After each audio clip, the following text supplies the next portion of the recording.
We begin with young Carl, the most careless and well-known student in school. Emma was constantly bullied by him and his friends. Some of her friends claim that she has been wearing her jacket for 4 years as they watched her arrive. Belinda mockingly tells her that her jacket is lovely when she approaches us.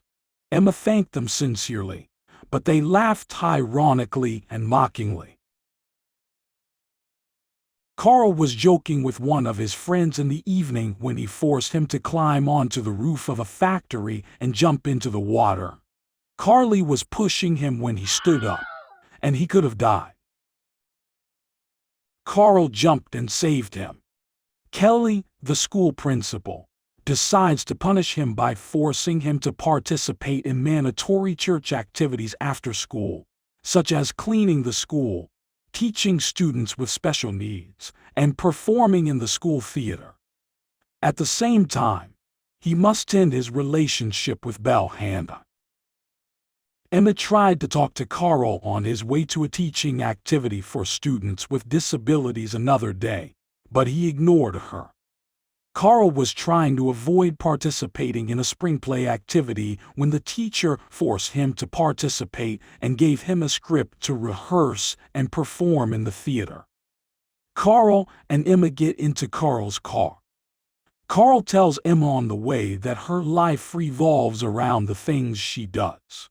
Emma tells her that she has made a list of life goals, including spending a year with peace missions in order to achieve a medical breakthrough, being in 2 places at once, and getting a tattoo on her arm. Carl inquires about her most important life goal. Emma does not respond.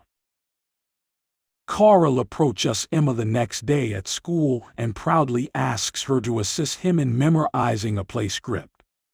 Emma gently advises him to seek assistance and agrees to assist him on the condition that he promises not to fall in love with her, and she invites him to meet her after the afternoon.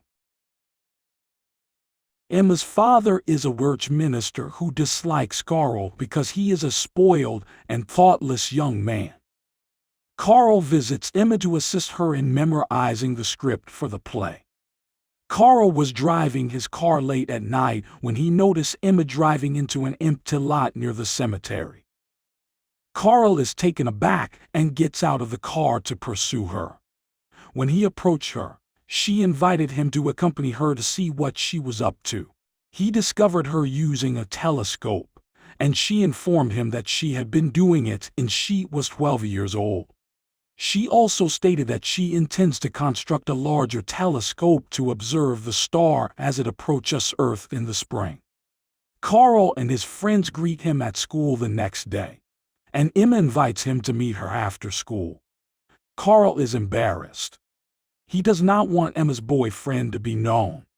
As a result, he informs her that they will meet in his dreams. Emma shakes her head and walks away.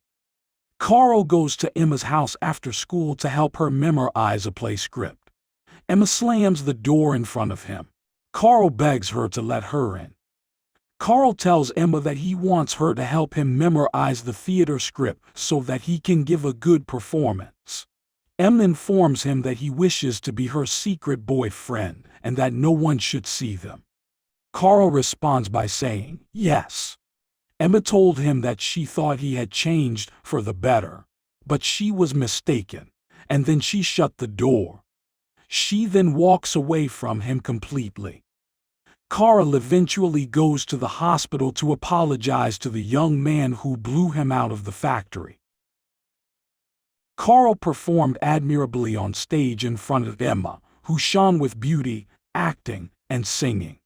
Carl inadvertently left out the script when he told Emma, "All I see in the theater is your beauty." The line, by chance, was an excellent addition to the play. Carl's father arrives after the play to compliment him on his performance, but Carl becomes enraged, refuses to respond, and departs, because they have a poor relationship. Carl then finds himself looking up to Emma, and she inspires him to make better choices in his life. Carl tried to approach Emma several times, but she always turned him down. Carl pursues her, determined to win her forgiveness. Carl's friends noticed that he was changing and that he was no longer that careless young man. Carl goes to Emma's house at night and gives her a new jacket. The following day at school, Belle Hand apologizes to Emma, invites her to lunch, and then places her among the students. Emma's photos were distributed after being tainted with a cursed moral. Emma collapses in shock after seeing the photos. The force of the shock rendered her immobile. Carl embraces her and tells her that what happened was his fault and that he meant him rather than her. Carl remained by Emma's side until she relaxed. Carl's admiration for Emma is growing, and he is attempting to win her heart. When he asks her out on Saturday, Emma apologizes and says she isn't allowed to go out with him. Carl approaches Emma's father at church the next day and informs him that she has asked his daughter out on a date. Her father forbids her from doing so. Carl tells him that he knows he is not treating Emma properly, but he still loves her. Carl is very happy with Emma, and he is very attracted to the shy, committed girl who has never found a partner. Carl then drove him to the state line and informed him that this was our border with Virginia. He instructed him to place his first leg on the right side of the line and his second leg on the left side of the line, allowing him to be in two places at the same time. This was his first wish granted in his life. When he got in the car, he told her to pick a tattoo to fulfill her second wish. They get out of the car after applying the tattoo and go for a walk. Carl confesses his love to Emma at this point. The next day, coming back from school, he meets his father. Carl is asked to leave by his father because it is getting late, and Emma is told that she is acting as if she loves him. "I love him," she told him. Carl takes Emma to the telescope location and hands her a piece of paper, telling her that she can look for the star by its name, which he registered at the star registry office. Carl inquires about her most important life goal. She informed him that she wished to marry in the church where her mother had raised her. Carl approaches her a few days later and inquires about her admission to the university. Emma informed him that she would not be able to attend college because she had leukemia. Carl thought she was joking when she heard these words. Carl became enraged and demanded to know why she hadn't told him.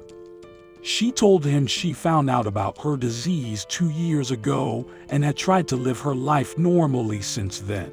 Carl goes to his father and informs him that his girlfriend Emma has leukemia and requests his assistance.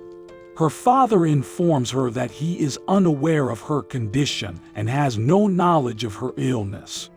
Carl becomes enraged and departs. Carl became depressed and stopped speaking to anyone. Eric, Carl's friend, came to see him because he was concerned about him. Carl tells him that Emma is the best girl he has ever met. Carl then goes to Emma's house and tells her father that he will not abandon her no matter what, and asks him to inform her. Carl was repairing his car when he noticed Emma in front of him. Emma apologized and stated that she should have informed him of her illness a long time ago. She also expressed concern about the disease because she might not be able to be with him. Carl kisses her and tells her that this will never happen. Carl requests that his mother teach him how to dance so that he can dance with Emma. Carl and Emma then dance exactly as she had imagined. Carl's friend, Peter, informs him that Eric has revealed everything to him. Following that, Peter assists him in the construction of a large telescope for Emma. Emma's illness worsens a few days later, and she loses consciousness and is rushed to the hospital. Carl personifies all aspects of love as he stands beside Emma in the hospital and refuses to let her go. Belhanda comes to Carl and apologizes for the pictures of Emma she distributed at school, and she tells him that he is in the right relationship. And then he goes to see Emma in the hospital after her condition has stabilized, and he gives her a book of quotes that she likes. Carl began reading the book to her, and Emma quoted along with him. Carl is surprised by Emma as she leaves the hospital the next day. Emma's father informs her that her medical care was paid for by her father. Carl expresses gratitude to her father and apologizes for his previous treatment. Carl returns to Emma's garden and spends the entire night attempting to build the telescope. Emma can finally look at the star. Carl also decides to fulfill the first goal on his list, which is to ask her to marry him. He marries in the church where his mother was raised, in front of his friends and relatives. Sadly, Emma died a while after Carl had fulfilled all of her life's wishes. Carl returned to the pastor after 4 years and informed him that he had enrolled in medical school. The pastor tells him that he is proud of him, and Emma will be as well.